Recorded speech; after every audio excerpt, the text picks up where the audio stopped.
Don't operate a propane torch in your RV.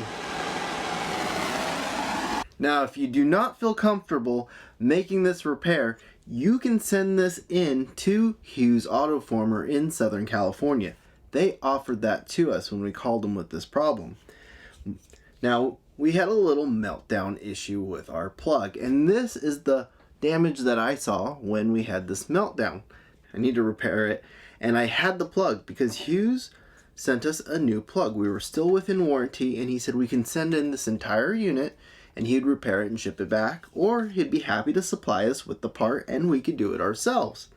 I felt comfortable doing it myself. Now I took it out to repair it and I found a bigger problem. So we're going to talk about how we're going to repair this and get it working again. Now, the parts we got to make this repair was a new surge protection module because our old one melted when that plug was melting. We also picked up a splice kit from Ace Hardware. This was good from 8 to 2 gauge wire. We got that 30 amp plug from Hughes Autoformer, and I also picked up some 6 gauge wire from Ace. Now, before I went to the hardware store and picked up those supplies, I started cutting this wire back because you can see it was quite burnt, and I could see that the copper was damaged, and it was damaged quite a ways in here. Now, if it was damaged any further, I don't think I'd be comfortable making this repair myself, and I'd have to send it into Hughes because the next part that it goes into I'm really not sure about. But since it's right here, I think I can do it. I'm going to start by cutting this wire off, this bad copper.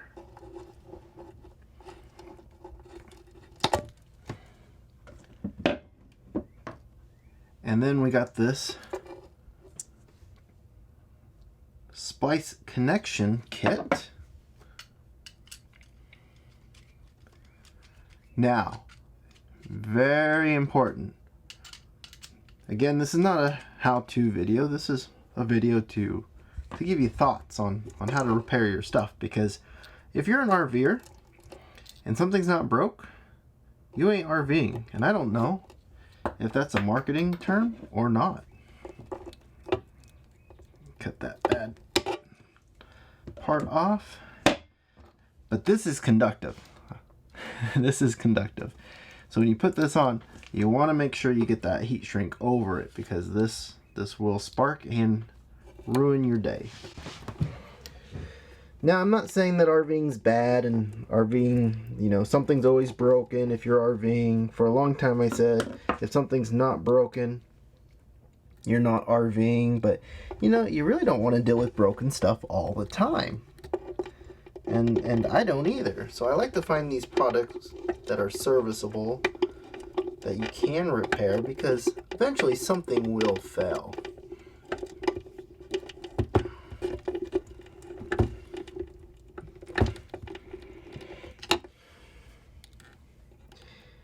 Oh, I got a little piece of copper hanging out there. I should fix that. Always check your connections. You know, we are in a mobile application here, and things do shake and vibrate and go down the road. Now, I got this extra wire we're going to put in there, and then we're going to go to the plug. Now, the plug I really like. On the back, it's got a gauge there for how much wire you need to strip, and it also is labeled with the colors of the wire. So very easy to check your references here if you don't do this day in and day out. I'm going to insert the new wire into the splice, tighten it up. Now I got a lot of wire here. We'll cut to size once it's in there.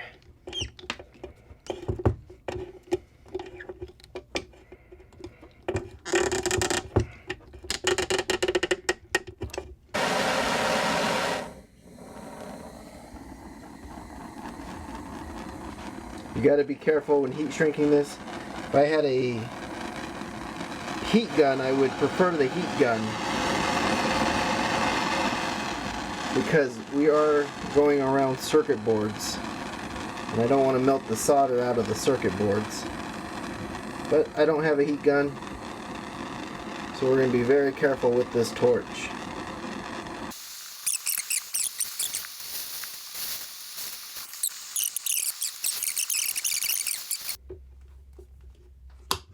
Now this wire that I installed is black, and we did attach it to the red wire, which there's probably some code out there that says don't do that. But like, the color of wire really doesn't matter. The coloring of wire is so that everyone knows which wire it is. It's a coding system, or the system to tell which wire is which for neutral, ground, or hot wire. They didn't have any red wire at the store, unfortunately, but the internals, I said all that to say this, the internals of the wire are identical. All these wires could be identical and you could still utilize them. I've met a lot of people over the years who get hung up on the color wire, but the internals of the wire are identical and they will work. Now, where this is really bad at is, let's say we send this back to repair, or someone else works on it and, you know, they may see the black wire and think something different.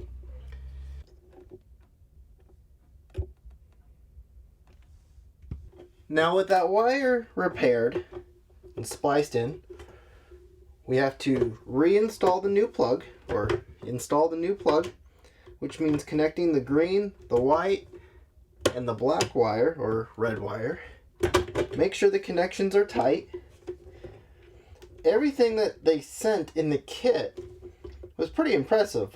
From the drill bit to drill out the rivets, the screws to replace those rivets, and the zip ties for the surge module.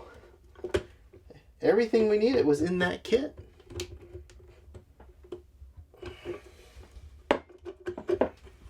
I really want to make sure these are tight, because if there's a loose connection now, that's on me and no one else. And I don't want to have another fire in our RV. Not that it caught fire, it just smoked a lot. And I could smell the smoke. Luckily, I smelt it, and we were able to shut this down before it caused any major problems that night. Now with all those wire connections, we are going to carefully work it into place.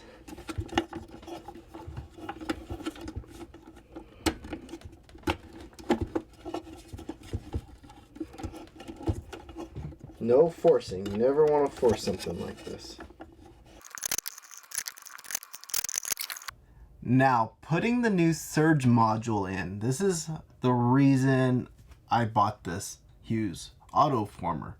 Well, the main reason I bought it was for the voltage boosting, but this reason, the voltage booster, or excuse me, the surge protection within it is replaceable.